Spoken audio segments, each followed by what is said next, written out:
And hello, Phoenix Kingdom. This is your king speaking. Now, today ain't necessarily a gaming video. It is a explanation. Well, not really an explanation. It is a share of thoughts, a share of mind.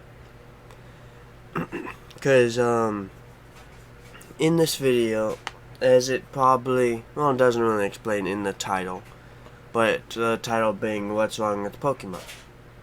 So, what happened to Pokemon? You know, either way. But, I think I like what happened to Pokemon better. Probably gonna put that. But, so, my glasses are very shiny. Shine.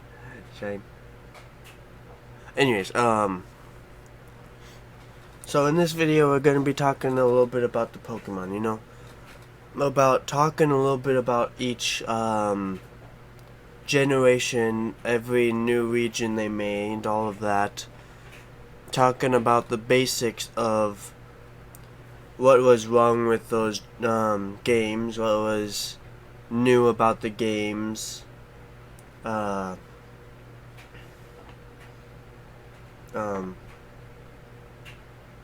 not what was new, not what was wrong with the games, what was good about the games, you know, just basic general talk. But let's get into it. So, as you can probably see on the screen, that it's just showing me basically. And I'm not gonna do many of these videos with how smart I am with my general knowledge of what everyone would like, what is actually good and what's not good, because it's not like an opinion. I mean, some people can look at it as an opinion on my mind, but it is the general knowledge. Some people might have their own opinions about these games or whatnot, but the general basics is what I'm telling you. Because I will be speaking as in not my own opinion, but as in the general opinion of many people, or of everyone. So if we go into it, we go into the fire, leaf,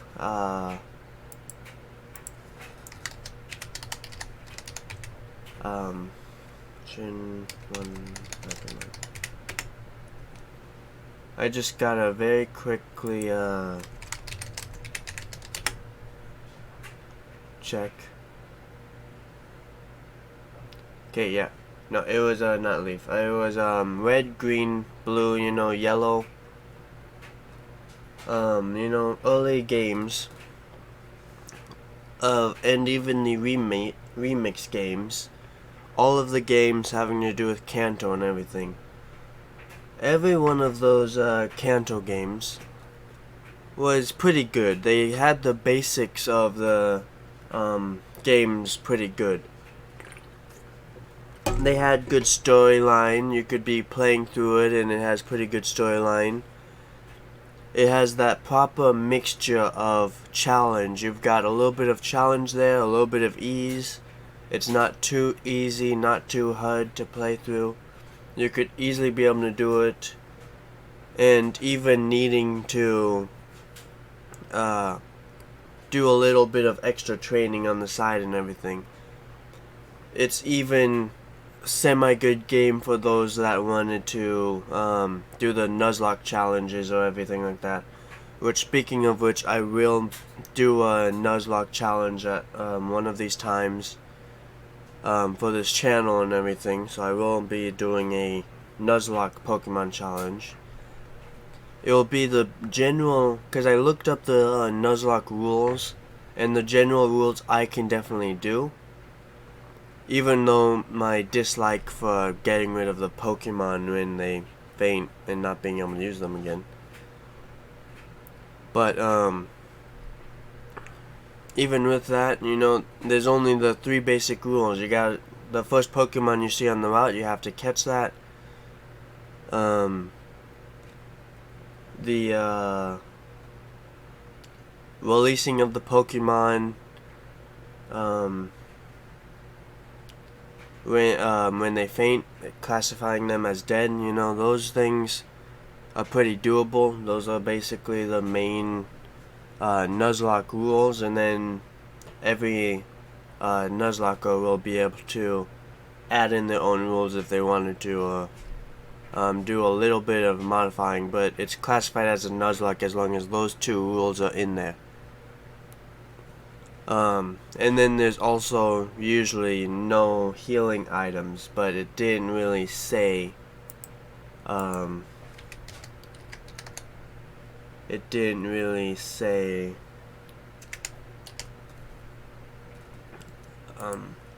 exact thing for the healing, I don't think.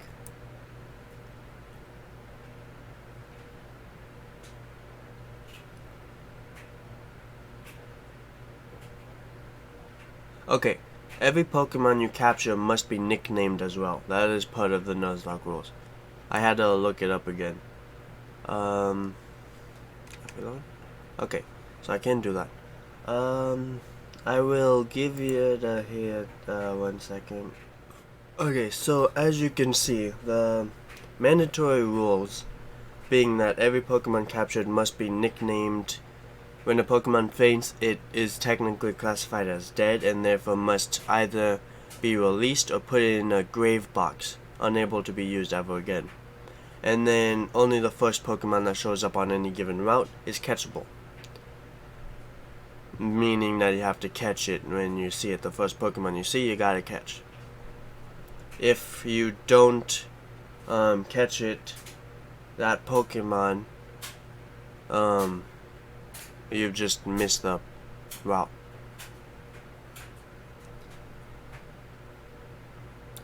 Yep, and then of course there's several options and everything that can be used to increase or decrease difficulty as the trainer wants, which you have to have those 3 rules in here. You have to have these 3 rules in, and other than those 3, you can put any kind of rules you want in for the Nuzlocke.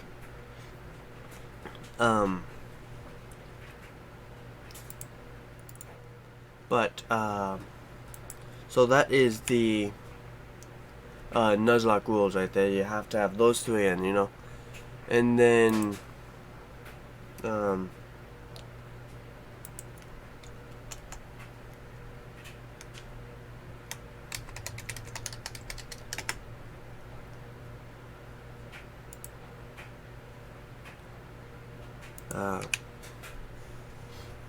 so yeah, gotta have those 3.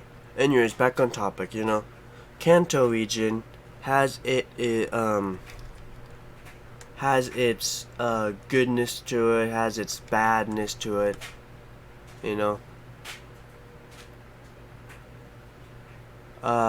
International for Pokemon games for the early generation one being red, blue, and then yellow. If you were in Japan, you could be able to find green, you know. But that is the Gen 1 Kanto, and then they also had the remakes of it, being the Fire Red, Leaf Green, or the Let's Go Pikachu, Let's Go Eevee, you know. But out of those remakes, those are the only ones that really did for Kanto. Of course, Kanto was a pretty good game. You can't deny it. It was classic. It had the perfect balance of challenge, so it was neither hard nor easy to do. Took the just right amount of training to do it, so you didn't have to overextend the training and everything. You didn't have to take hours and hours of training.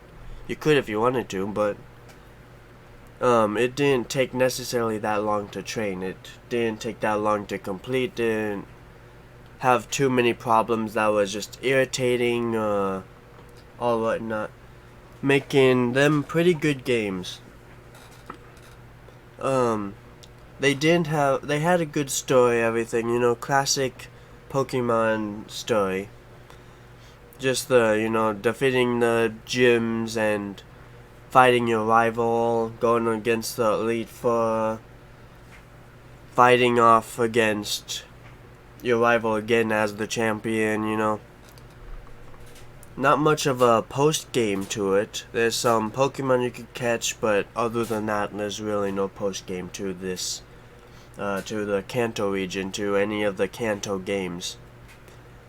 Has a nice, good, classic style of Pokemon, Had good selection of them. A lot of the Pokemon now in Gen 1 was, made popular instantly. A lot of fan favorites, So Gen 1 is pretty good.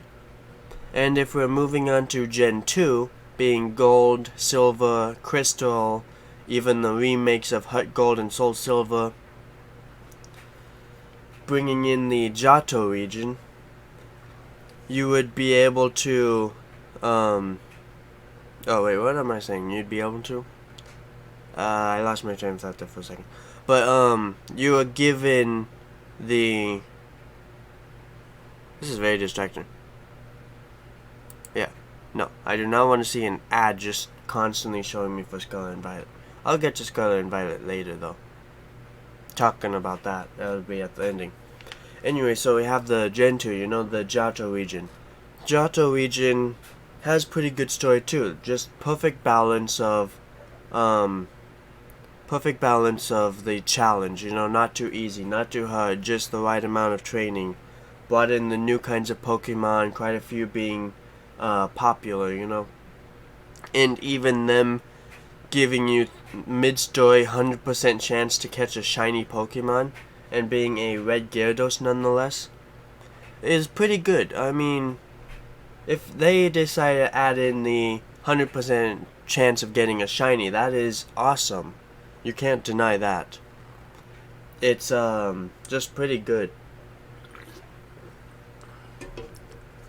And then even with the post game, it has a pretty good post game, being able to explore all of Kanto once you're done with Johto, and seeing it in a different way than you saw it when you were playing Gen 1 games. Because of the exploration, you have to fight the gyms out of order. Because you're not going through the casual 1 through 8, you're skipping around the gym battles, which is pretty good. It adds a different view for Kanto. And also, it has a good few Easter eggs to the games too. Because of bringing in Arceus, trading them over and everything. I didn't really play much of Gold, Silver, and Crystal, So I don't really know much about those ones. I know Heart Gold and Soul Silver though. But with the way the remakes, it is intended into the game, which means if it was already in the remade version, then that means it was in the original version too.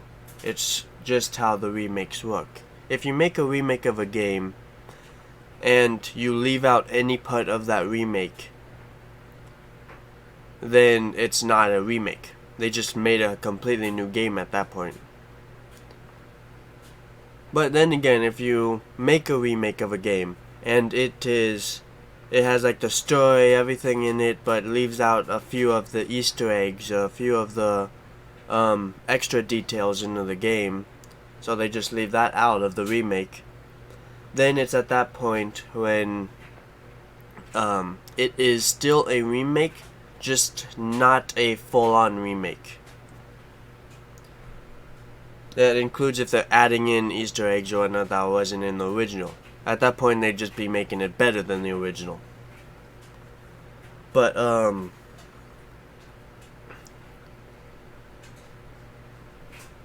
what was this? Timeline? LA? Huh?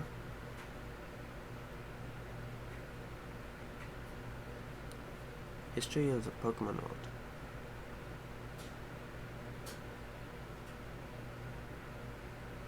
DP. Huh? Which one's LA?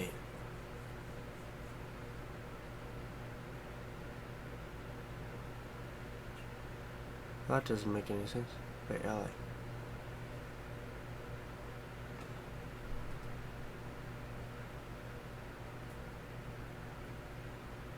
Oh, Legends Arceus. Oh, okay, I get it. It's the timeline of when the Pokemon games are in. Oh, okay. I'll discuss that too, because that's fascinating. Anyways. What was it? Oh, yeah, that makes sense. It's the same color that shows on that list. Huh. Oh, I should probably, yeah. Okay, so, yeah. Just decided to show you all what I'm seeing. Let's go down the screen a little bit. Okay. What was I talking about? I got distracted by the timeline. Right. I was talking about Johto.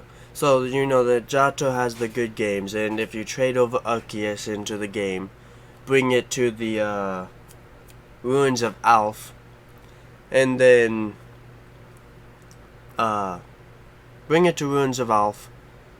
You go into the one little hut there, little shack there, hut, you know, the little house there, the little research center, research building, whatever it's called.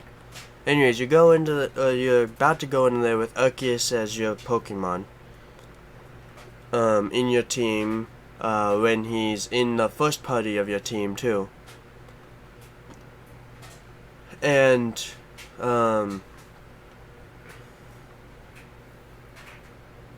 first Pokemon in your party. And then they bring you to that, you get to go to Sinjo Ruins and end up getting an egg at the ending of this whole little Easter egg, with your choice of either getting Dialga, Palkia, or Giratina, which Giratina is the best one out of the three when it comes to doing the Soul Silver, Heart Gold, Gold or Silver, most likely. I don't even know if it's in Crystal, because Crystals ain't really...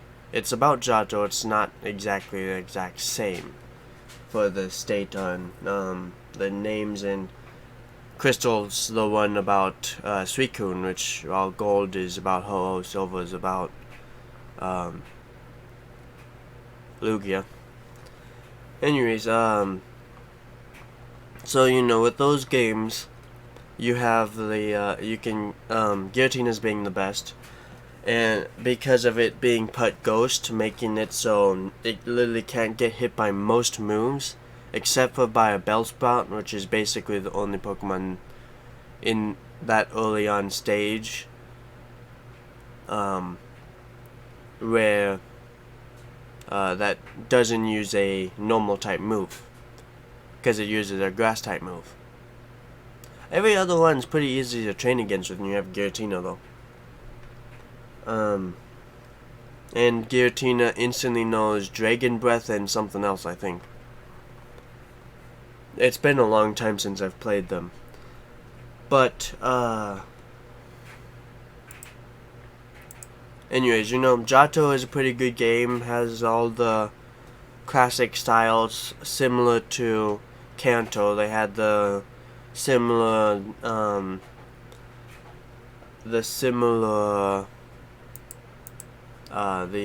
similar difficulty.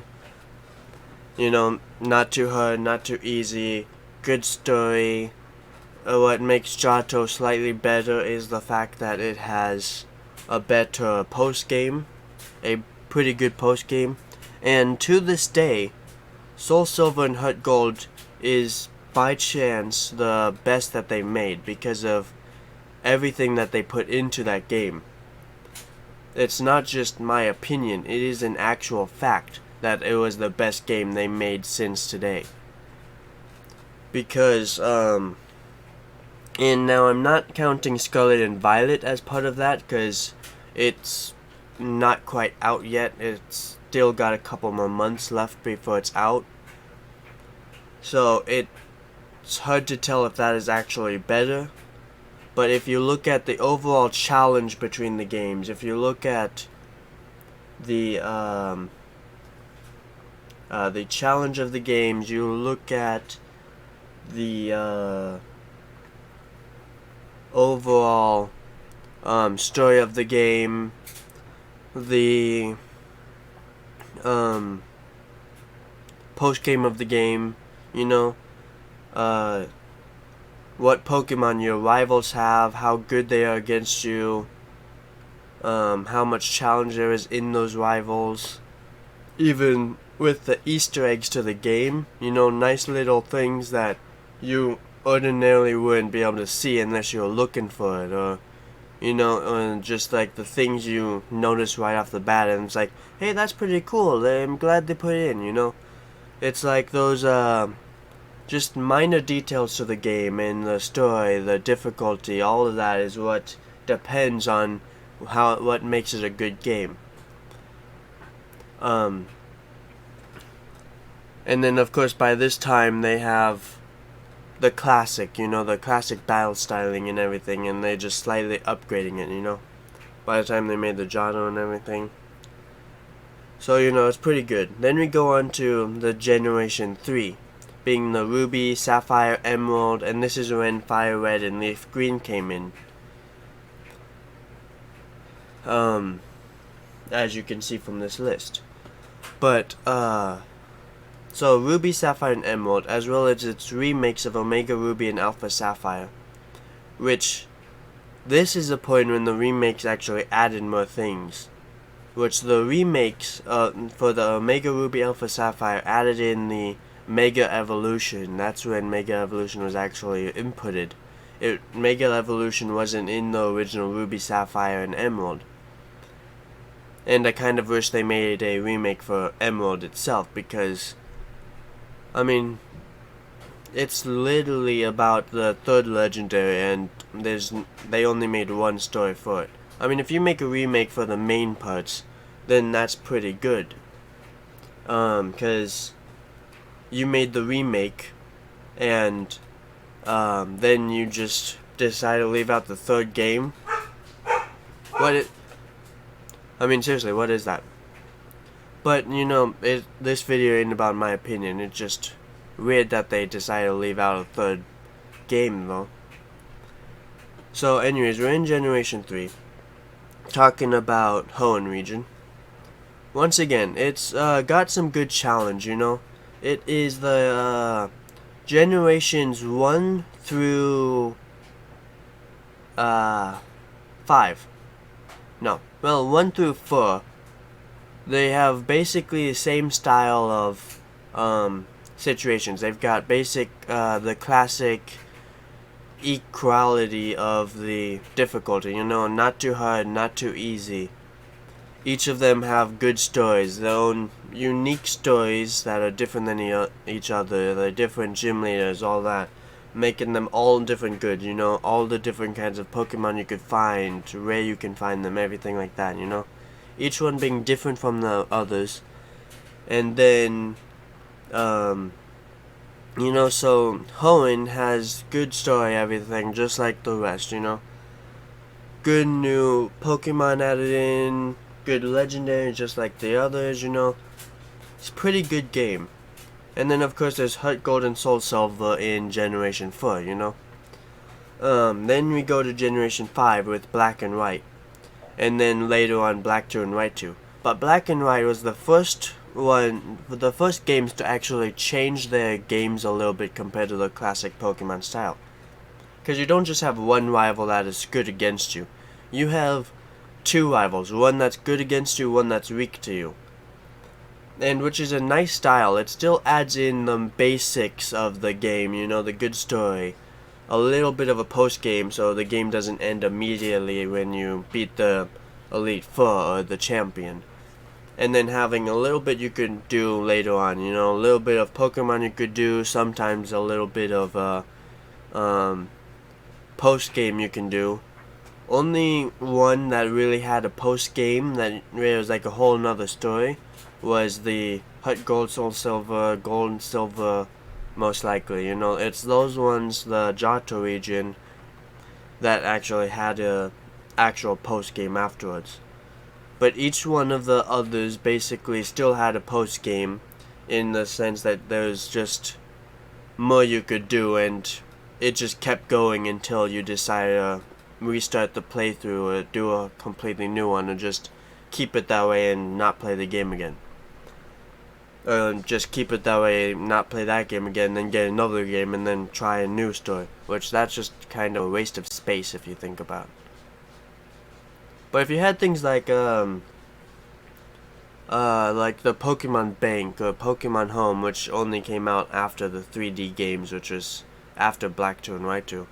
But if there's situations like that, you could be able to trade them over. And there are certain games, like each one of these games has that little bit of trading over, so you could keep on trading and trading and trading over the Pokemon over the next generations. Which they had introduced that in Black and White, and I think that's when they introduced that.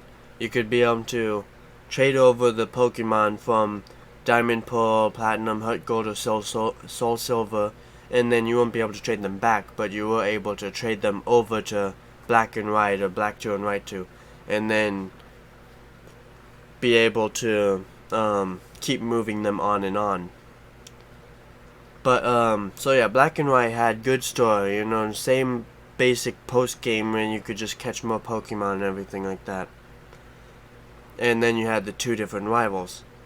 Black 2 and White 2 went back to the classic style though of only having one rival. Then we move on to the Generation 6, which has the X, Y, Omega Ruby, and Alpha Sapphire. Which of course it introduces the Kalos region, which once again has good story, everything like that, you know. And X and Y being the second game to actually have more than one rival in the entire game. And so this time though, instead of just having two rivals, you have four rivals. One that's weak against you, one that's strong against you, as those two are the ones that choose the other starters that you did not choose. And of course you could be able to do trading over in really any of the games. If you wanted to get all three stars at once, just start another playthrough on another game and then just trade that over and everything, you know. Trade over those other starters, even get the eggs for those starters, trade those eggs over, you know. Basic same situation for each game. So if you wanted to get certain Pokemon in a team, do a whole like certain type playthrough, or do like a fill out the Pokédex playthrough or something like that. You always could do trading over to trade them over from other games, you know, and then put them into that game so you could have those Pokemon play as, or fill out your Pokédex or something like that, you know. Or even if you're just a collector, you just wanted to keep collecting. But even if you kept collecting, you'd eventually run out of space in the PC, you know. So anyways, you have the X and Y, and then you have the two that are one weak against you, one that's strong against you, and then there's the two rivals that do basically normal effective against you. Which X and Y basically the same thing as before, just perfect balance of the challenge, you know. It's got the good story, it's got the same post game basically, it's got all these other things.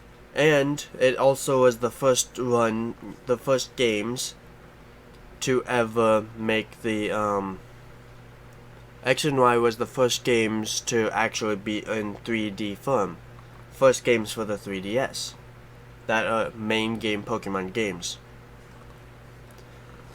And then you have the Omega Ruby Alpha Sapphire, you know, made shortly after that, same generation, given the Mega Evolution for X and Y, you know, and then same Mega Evolution, just they added new Mega Evolutions in Omega Ruby and Alpha Sapphire, even the Primal Kyogre and Primal Groudon. And so, actually they might have had that original Ruby Sapphire and Emerald. If you know about the old style versions, I only really know about the remakes, because I've played them. I haven't really played the original versions of the remakes. But if there is something that I'm missing about, like certain things the games had in them, feel free to let me know, because I didn't play the classic versions of these. Of either the red, or the blue, the yellow, the gold, silver, crystal, you know, ruby, sapphire, emerald, It's those ones I never played. Leaf Green I have played though. That's when I started playing on those. Although, fun fact, the first game I ever played was Soul Silver. That was the first Pokemon game that I got hooked on. I mean, you gotta start somewhere. It's a nice whole story, everything. One day I was at school, this one friend of mine, well, not necessarily friend, he was more like a colleague. But, point is, he kind of got confused. I didn't know he was confused until I confronted him a couple years later. But he was confused, thought I was someone else apparently. But he had offered me, saying, hey, do you want this Pokemon game? He showed it to me. He's like, hey, do you want this game? And I'm like, sure. So I took it. Nice guy. Even though he was confused, though, and I confronted him later, he didn't mention anything about wanting it back or nothing. But still, first game I ever played. First Pokemon game I ever played, it was, quite a many years back.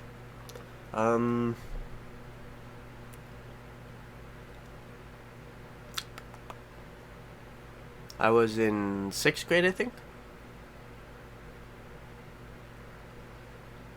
So, like 8 years ago? Something like that? Around 8 years ago. But, so yeah. And then from there I was getting more and more games. I don't actually remember what order I got the games in. But, you know, some of the early on games for the DS or 3DS I started getting unlocked versions, which already has all the Pokemon in them, full on maxed out box, bag, all the items, everything like that.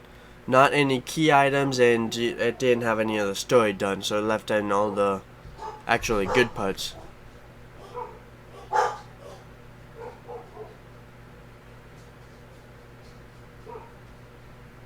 I swear, they don't know how to shut up. Anyways, okay, don't get me wrong. I'm not really one big fan of dogs. I'm kind to them because of my kind heart. But they just irritate me. Cats never irritate you. They are true man's best friend.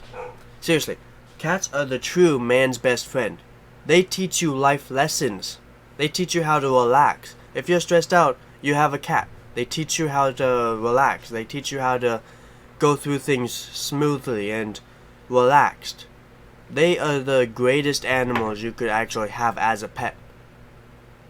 Although if you have like a parrot or something, those are pretty fun too, because they're just good conversation. I mean, if you're just home alone, you have a parrot, they're good conversation, you know. There's quite a few different kinds of pets. Each pet is good for its own thing. Dogs are good for watch animals. They're good for watching the house when you're gone and everything like that. Unless if someone's breaking in this mud and happen to throw a hot dog or some other meat into the bathroom, lock them in there, then they're useless. But dogs are good watchdogs, but they're not good. I mean, they're good companions in certain sense. You know, you could be a dog person or whatnot, and you could be like, yeah, I'm gonna have this dog. They're good company and everything, you know. I'm just saying, cats are better in the sense of life lessons. Also, they don't irritate you. Plus, they're always cute. I don't know how anyone could be like, oh, cats are not cute. They were born to be cute. I mean, dogs and puppies, you know. They can be cute too. Mostly puppies. The puppies are cute, and then just, yeah, they grow up and the dogs become less cute, but you still love them, you know. Anyways, I'm getting off topic. What was I? What was I saying? Oh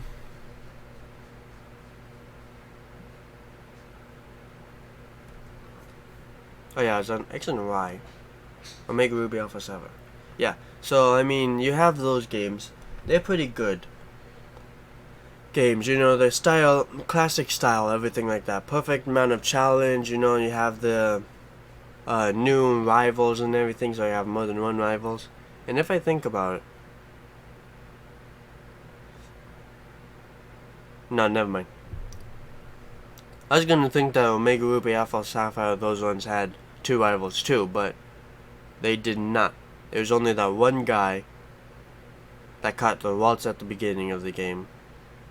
Yeah, he's just the rival. It's like, it's a bit different story than the others. You don't instantly start out with the rival. You meet them a couple seconds later. It's not like you've known them for a while and they've been your rival for a while, and then, you know, or it's like some of them where they're your friends and you've known them for a while, and then they were your rival when you're battling, when you get your Pokemon and everything, you know. Anyways, moving on to Sun, Moon, Ultra Sun, Ultra Moon. Let's Go Pikachu, Let's Go Eevee, you know. Let's Go Pikachu, Let's Go Eevee, basically just remakes of Red, Green, and Blue. Pikachu, apparently. Huh. So in Japan, Yellow was just called Pikachu. And then international, it's just Yellow. With Special Pikachu Edition. That's interesting. Anyways, you know, it's just basic remake of Kanto, just those ones. But Sun, Moon, Ultra Moon. Yeah, that's when they started downgrading majorly. Oh yeah, and also if I missed something about Johto, it's Whitney. Who wants to talk about Whitney? A living hell. She's like the only major challenge. It's like you get to Whitney being the 3rd gym leader, and then even though she's a normal type, her Miltank is a beast. It's like most irritating Pokemon ever. You gotta be going on with it as a female Pokemon. You gotta literally have a female Pokemon as your main hitter. Otherwise you'll do literally nothing to her. Ugh. Living nightmare. Although, that's also where Giratina comes in handy. Giratina can literally tank and literally be able to easily go through Whitney's gym. So, I mean, honestly, if you have another Pokemon, you're playing like Soul Silver, Heart Gold, and those ones, you know? If you're going through the game, I literally suggest having a friend that has Arceus in a Pokemon game of that early generation, trading it over so you can get Giratina, and then they might want it back, or they might be like, oh, keep it, you know? But I literally suggest getting Giratina if you're playing those games. Just go through that little Easter egg and get Giratina from Sinjo Ruins. I'm literally not kidding. That will save you like days of hell. I'm literally not joking. Nah. Anyways, under the Sun, Moon, Ultra Moon, you know. Shut up! My God. Do they ever know how to shut up? I'm trying to do a video down here and they're busy interfering. Anyways. So we're on Sun, Moon, Ultra Moon. Good story. They got all the goods. And even a good post-game story. Which, when I was first playing it, they said was only like a event thing for the post-game. And then for some reason, even without the event and not buying the game in that event, because it was like they said, oh, you have to buy the game in this certain time limit, and then you could be able to do that. And I've reset that game quite a few times, and the post game was still there, so. Because it's like you buy it and then you play it in that time limit and then it's done. And I'm pretty sure they changed their minds about it being an actual time limit. Either that or they were lying. I don't know.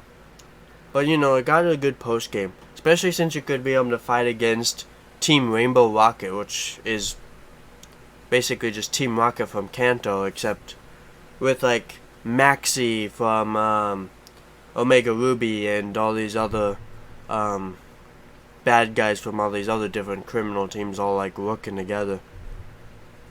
Actually, the only ones that are really in there that I remember is Omega Ruby and Alpha Sapphire for Team Magma Leader and Team Aqua Leader. It was Aqua, right? I think so. Anyways, so you know, got those games. Cutting it a little bit short. Sun, Moon, Ultra Moon. Good story, all that. The challenge of the game ain't like the others though. That's when they started downgrading. If they actually kept the challenge in about the same, you know, the perfect balance of challenge, nobody would be having a problem at all with these games, and they'd actually be better than a Hut Gold and Soul Silver. Because, first off, they made a character that was named Hal, you know? Hal is way too happy for everything. I mean, that's one of the downgrades. They made him too happy. I mean, yeah, there's people that are happy, but why is someone that happy? He loses a battle, he's happy. It's like, doesn't even show a tiny bit of fear, tiny bit of sadness because of his loss. He's just instantly happy. No wonder his Pokemon doesn't like him if you keep beating him. Also, no wonder he has no friends, really. I mean, like, your character's his only friend. It's probably out of pity. But anyways, one, he's way too happy. I mean, I don't have a problem with too much happiness. Except for when I go to church, then I avoid church altogether, because that's way too much energy. Way too much happiness for me. I cannot handle that much. It's just way too much of any energy because of my high intuition and high, I forget the word for it now, but point is I can pick up emotions and everything. So sometimes I'm angry or happy for no reason, but it's because I pick up an emotion of someone else. Most of the time it's me being angry because I'm picking up emotions of everyone in the entire planet. That's how strong my my intuition is. That's how strong my ability is. I forget the proper word for it now. If you think of the word, let me know in the comments. I mean, that would really be helpful. But anyways, empath. I just thought of it. Never mind, don't leave it in the compact. In the compacts? In the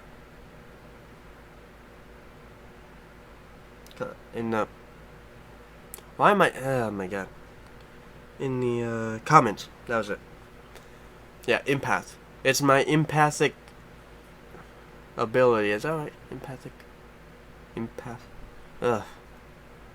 I got too much knowledge on general, well, lessons of life lessons. Too much knowledge on history. Too much knowledge on the future. It's hard to remember things.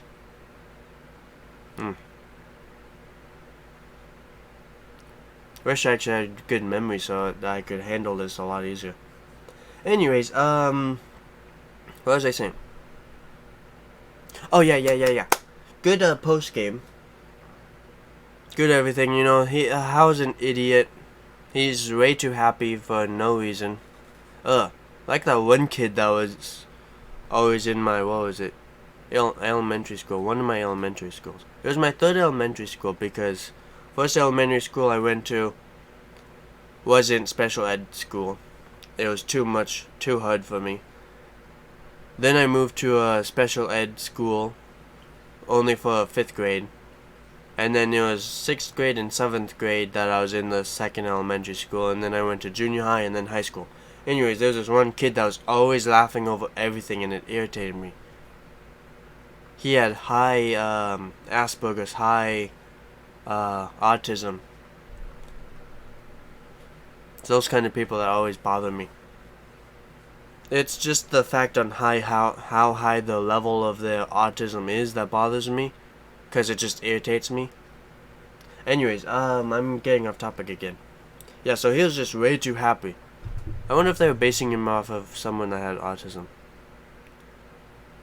I don't know. I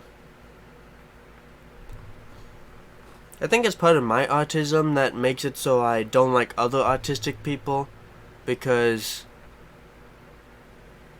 I have like a higher chance of being annoyed by them or something. I don't know. I have no clue why I dislike autistic people that have a high autism spectrum. Just saying. If it's like a low, you can hardly really tell, then yeah, I won't really mind them. I could tell they have it, I just won't mind them much. It's those that have really high autism that bothers me. Anyways, so you know. And then HAL also chooses the Pokemon that is weaker to you. Meaning every time you battle him, you're always going to have that advantage. Even at the beginning of the game. Always you're going to kill him, you're going to defeat his team every single time you battle him. Unless you like hardly do any training.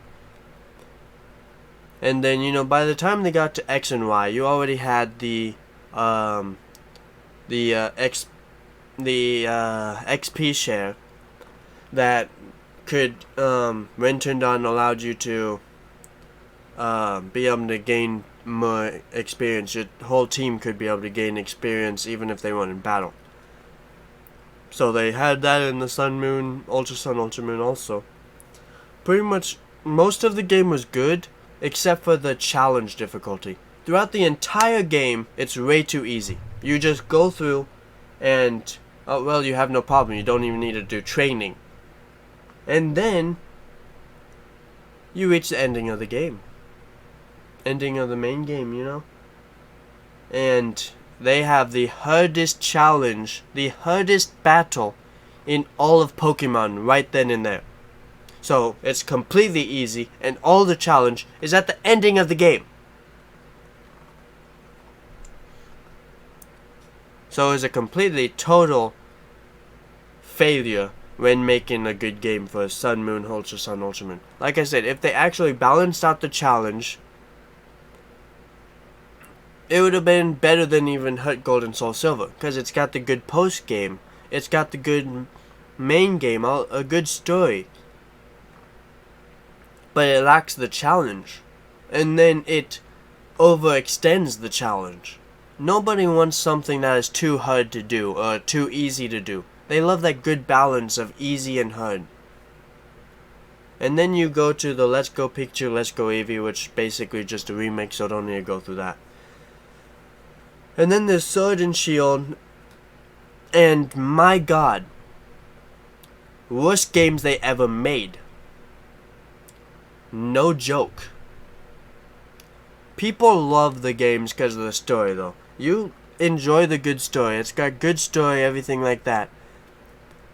But how can you properly enjoy a game when they took out literally almost every, and I do mean every, single Pokemon that was actually favored by everyone?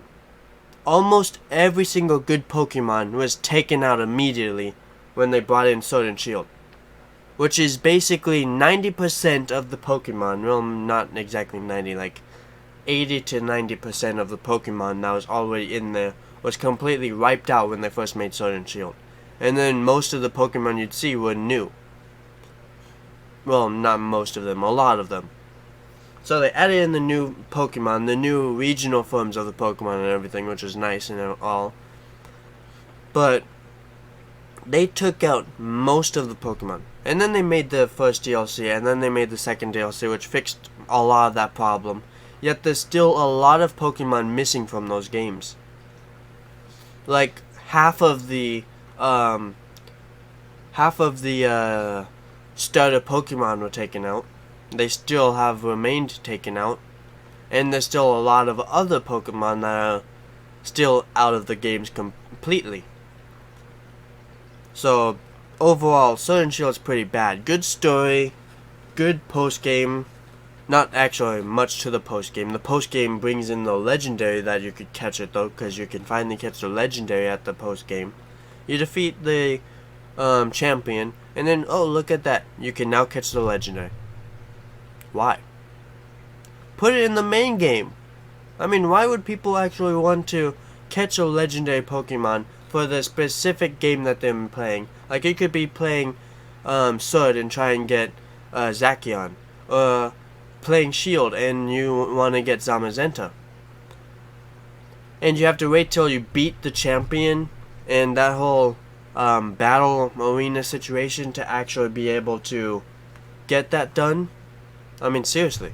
And I know this video is going to be long. Of course it's going to be long. I'm talking about Pokemon here. It's like the only video that's going to actually be long. Unless I'm making a movie. Then that's when it's not going to be so long. Although one of these days I'm gonna figure out how to make a movie. I'm gonna make an actual animated movie.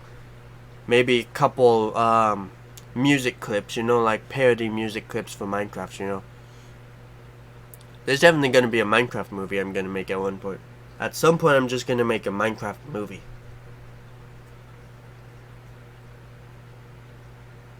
Even proper roleplay Minecraft movie, Like that Harry Potter one I started. That one was mostly just an introduction video, I was mostly just showing the ropes to that sort of roleplay. And then I wasn't able to play again because I can't get on Minecraft. Like I said a couple videos ago. Anyways, what was I on? Oh yeah, Sword and Shield. So you got the Sword and Shield, it's a good game. And then they made the first DLC, the Isle of Armor and all. And then they added another good story on the side of the main story, Even a really good Pokemon that was the Urshifu and Kubfu, Being able to get Kubfu after doing the little bit of story that's there. Being able to get the Urshifu, even being able to Gigantamax your Pokemon or Dynamax your Pokemon. Even having the option of being able to Dynamax or Gigantamax any of the Pokemon you've already caught because of being able to get the Dynamax mushrooms. Which, that is a nice thing they put in, I gotta admit. I mean, a lot of people are happy when they did that. They were also happy when a lot of the Pokemon came in. Like, I was happy that they brought in Shinx in that. I mean, Shinx is one of the greatest electric types you could have whenever you're doing a Pokemon team. And this is when I was playing like Diamond, Pearl, or Platinum. And then, and Shinx already good in its evolution line. Even though it is all physical attack based and it specializes in physical attacks, it's pretty powerful. And the fact that it could have an egg move of Ice Fang. If you teach it Ice Fang, get an egg from it, that baby will have Ice Fang. No matter what, it will have Ice Fang already learned. So that's pretty good. Which, anyways, it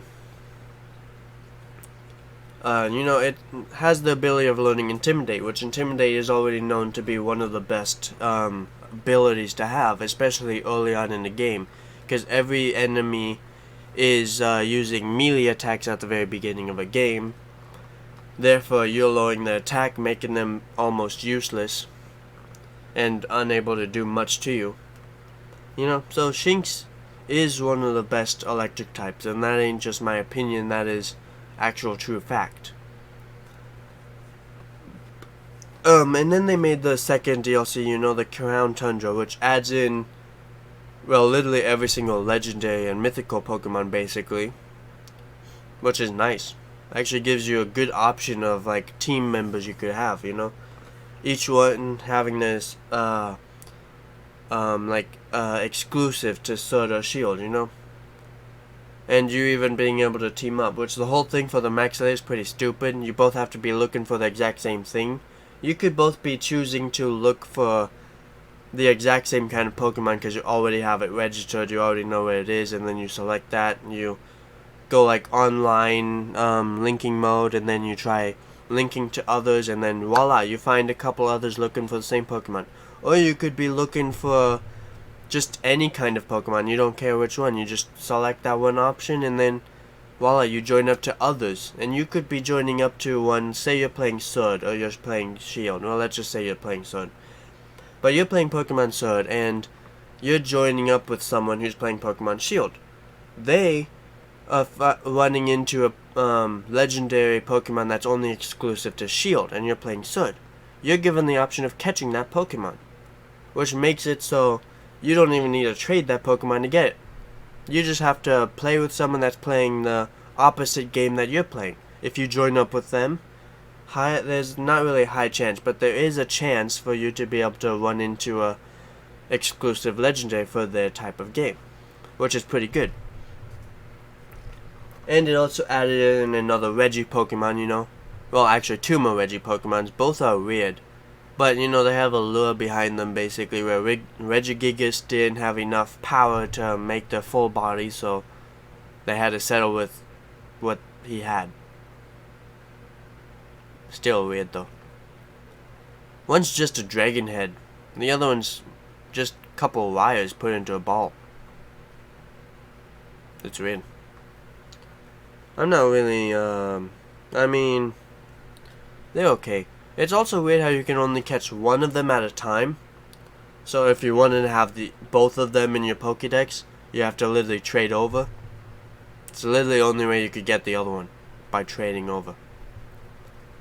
It's nice that you're also able to explore the area and be able to find the other layers and everything where the other Reggies are resting, though. I don't know if they brought Regigigas into that, though. I don't know. I completed the game once before for my shield and did that whole exploring everywhere. I don't recall ever seeing Regigigas in that, so I don't think they brought him over. But he could have been just hiding somewhere I didn't explore. I didn't actually try looking everywhere for him. Unless I did find him and I just don't remember. I don't remember. Anyways, so you know. Oh, they also added those different variants for the Galarian version of Articuno and the Galarian version of Zapdos and Moltres. Each of those are pretty cool, actually. You can't deny that. They are pretty cool, especially the Articuno. That looks awesome. All of them technically look awesome. Like, Moltres has that awesome color scheme of red and black, and that's just awesome. Only one out of those that's kind of weird is Zapdos, because it's a bird, yet it refuses to fly. It's just running everywhere. Which it runs as fast as lightning, so that kind of makes sense. Not necessarily that fast, but they couldn't really make just a blur. They had to make it catchable when it's running around that map. Unless you actually saw where it was heading, and then they still did the blur, and then you just walk into this path anyways. I did that a couple times. Especially with the Slowpoke for the Isle of Armor. Which they should have been called Fast Poke. Anyways, you know, Sword and Shield, yeah. Pretty bad game, yet it has a good storyline for all three of the versions, you know. So it has its goods and bads, a balance of good and bad, basically. Still, one of the worst games they ever made, though. Then they did Brilliant Diamond and Shining Pearl. Surprisingly, that was even worse. And I'm not just saying it because of the way the style of the game was, or how much of a challenge or anything was it. The bad thing was the graphics. So you have a 64-bit character, like the old style games, like in the red, blue, yellow, you know, those kinds of games are the 64-bit of the characters. And then you have the new ones starting at X and Y that are 3D. And they thought it was a good idea to make 3D look like 64-bit. Worst mistake of their lives. No joke. They are two different kinds of graphics for a reason. They do not cope together. They do not mix together well. Which makes it so Brilliant Diamond and Shining Pearl isn't one of the top favorite games people would be playing. When it first came out, people were really excited about the new game. And then those games started to majorly decrease, while Sword and Shield was majorly increasing in popularity. For some reason, Sword and Shield started out poorly, and then got a lot higher, which I can understand why it started out poorly because of the way they made it at the beginning before the DLCs. So, you know, not that many people were enjoying the games or hardly playing them, you know? And a lot of people were playing Brilliant Diamond Shining Pearl when they came out.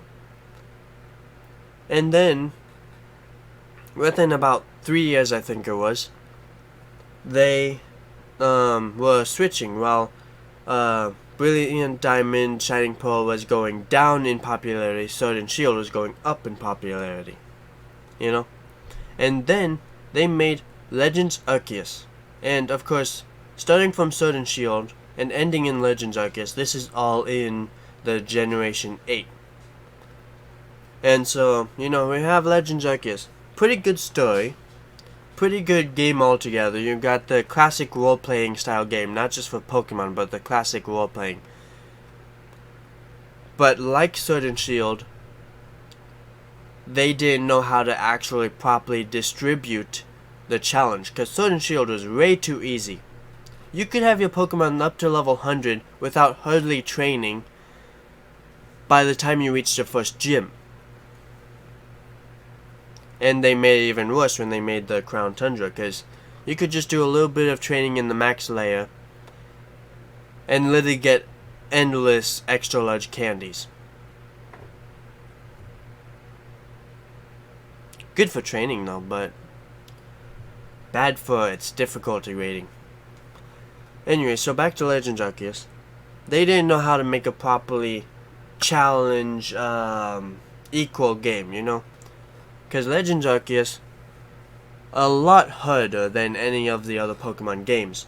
For the fact, I mean, excluding the final battle in Sun Moon, well, not Sun Moon, in Ultra Sun and Ultra Moon. Sun Moon didn't have that because they didn't have Ultra Beast. But anyways, Ultra Sun, Ultra Moon, you know, until that ending battle, discluding that last battle against Ultra Necrozma. But Legend Arceus was the hardest one.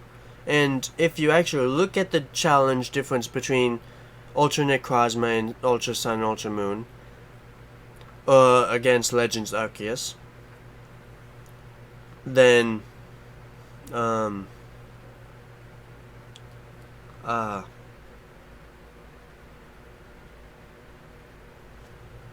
was I saying?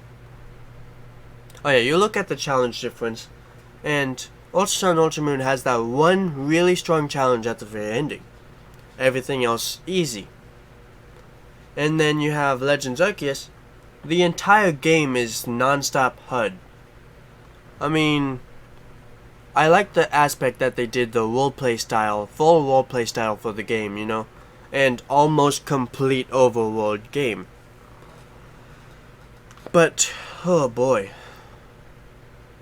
that is challenging.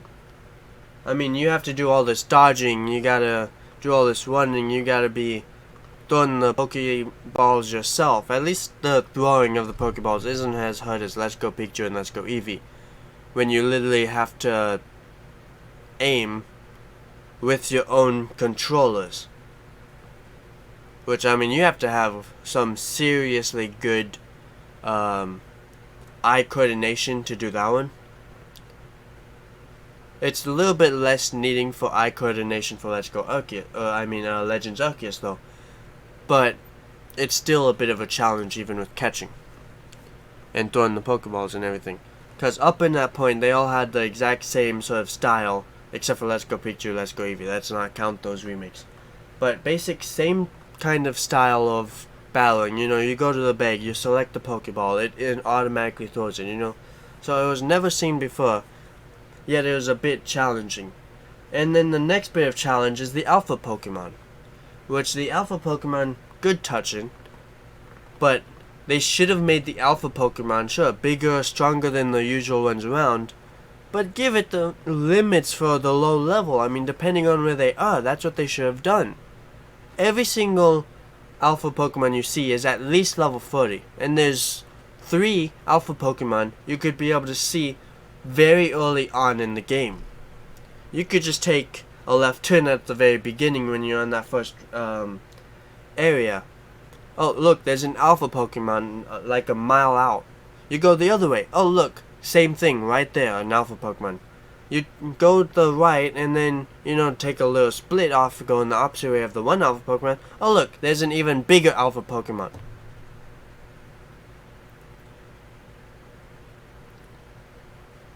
So, I mean, yeah. Plus, there's a little bit of ease when it comes to leveling up your Pokemon, too. So, you know, Legends Arceus has its major problems with the challenge, yet its story and overall gameplay is pretty good, and the way they went in the graphics, most of it's pretty good, yet they did pretty badly when it comes to the challenge. And then we're going on to Scarlet and Violet, which, from what is seen, is gonna be pretty good. It's still a yet of waiting to see if it comes out, which I do want to be able to get them, but first I need to save up a bit of money, and I got no money incoming right now anyway, so it's probably gonna be upsetting, so I won't be able to see it. And I'll probably make another video talking about Scarlet and Violet later, if I can actually be able to buy it. I hope I will be able to, you know, it's just whole thing. Anyway, so, you know, Scarlet and Violet, supposed to be good. From what they've said so far, you know, you have the new Pokemon coming in, the new different kinds of starters, the,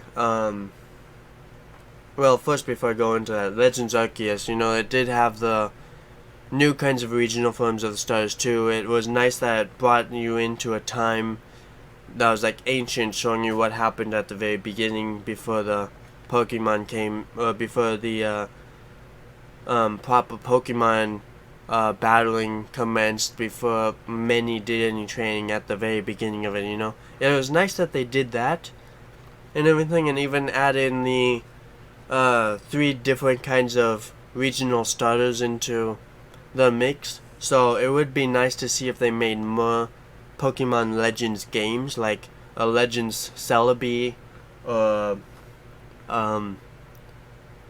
like Legends Rayquaza or something like that, you know, making it like a, you know, just like a ancient game version of different kinds of regions. And if there's one game that I'm hoping they bring in, is a remix of Heart Gold and Soul Silver. Basically putting in the same stuff that was in Heart Gold, Soul Silver, and Gold and Silver, you know. Mostly from Heart Gold, Soul Silver, they just remake that, you know. I mean, they could call it like Blazing Heart Gold, and Shimmering, no, not Shimmering. And, well, maybe you could do Shimmering Soul Silver, or you could do, you know, something like that, you know. I mean, if they actually did a remake of those that was 3D, you would actually have the best game too. Anyways, now on to Scarlet and Violet. So it is, what they seem, because you have the new Pokemon coming in, you've got the new legendaries, you've even got the 2 different kinds of, professors that you help, you know, and from what I see, it's a full-on open world game, and from what I saw earlier today with a new trailer they sent out, you also get to choose your store, you get to choose your own store, you get to choose what you do. So that seems pretty nice. But the main thing I'm excited for that they said they're putting in is the fact that you can link up with your friends and just be able to play a whole adventure with them, which is brand new, and also that in the open world. I'm excited about both of those. But mostly I'm excited about being able to just join up with your friends and actually play a whole-on adventure with them. Be able to train with them, battle with them, you know? Because that would be a full-on evolution to all Pokemon games. And I have been thinking for a long time before they even started Scarlet Violet, before they even started making Sword and Shield. I was thinking that would be nice if you could actually be able to link up with friends, be able to play the games properly and everything, be able to just be able to go on a whole adventure with your friends. That's what I've been waiting for. I've been thinking, like, wouldn't that be nice if they made a game like that? And I am super excited that they actually decided to do that. So, you know, I'm excited about that. Not much put into it. It's going to be like for Scarlet and Violet. In that video I saw today, though, it said that it was, they had a new criminal team and everything, which makes sense, you know. There's a few things that you're going to find in every single Pokemon game, one of them being the criminal team. But, well, I mean, Legends Arceus didn't actually do a criminal team. They had teams like that, but that was in the old times before people wanted to be criminals. Most of the people in that time were afraid of Pokemon, actually. So yeah, it's exciting to see what they actually did. It would be exciting to play that game. And out of the 3 starter Pokemon that they released, I mean, it's nice that they basically made another cat Pokemon, which that I'm interested in. I'm interested in that one. I'm forgetting his name. But the other one I'm interested in playing with and choosing is Foiko. Foiko? Yeah. Foiko, I think it was. But anyways, you know, because it is basically another kind of crocodile, and they don't have that many crocodile-based Pokemon. They also don't have that many cat-based, but there's a little bit more cats than there are crocodiles. I just like the cats, though. The cats are nice. If they make another cat that just ends up on its hind legs, that'd be kind of weird. But, I mean, if they make the overall design of it, that'd be pretty cool. Okay, and then there's the last thing I'm going to talk about the previous games, is the actual legendary Pokemon Arceus. Not just about Legends Arceus, but about the general Arceus Pokemon. Game Freak, Nintendo, they literally said his name was Arceus. Arceus. Not Arceus, or any of that other stuff people keep calling him. It's Arceus. Nintendo literally stated it was Arceus. So, I mean, if you were watching another person talk about Pokemon and whatnot, and they say like Arceus or something like that, rat them out. Just literally be like, that's not how you say his name.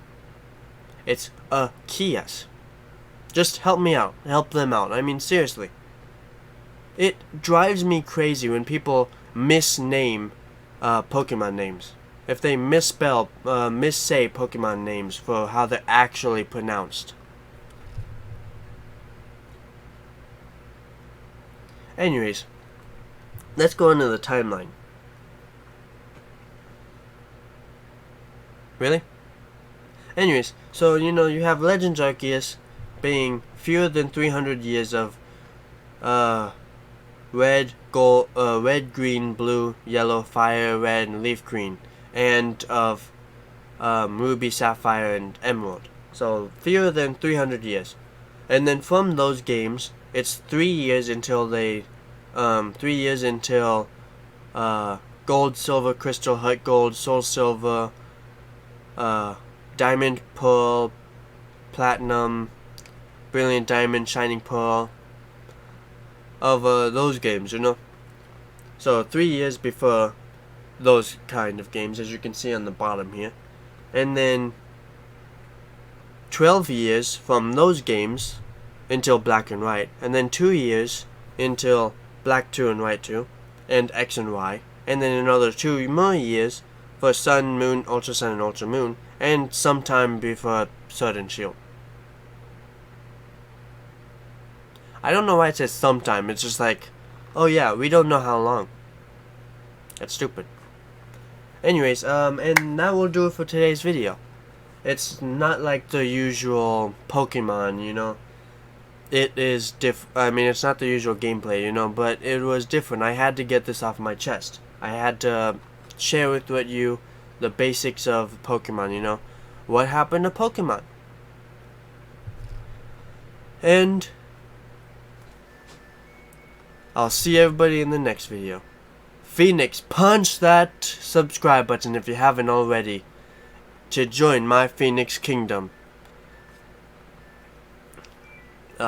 Also hit that notification bell and that like button if you enjoyed this video, and to be notified of future uploads. And of course, I'll see everyone in the next video. Goodbye.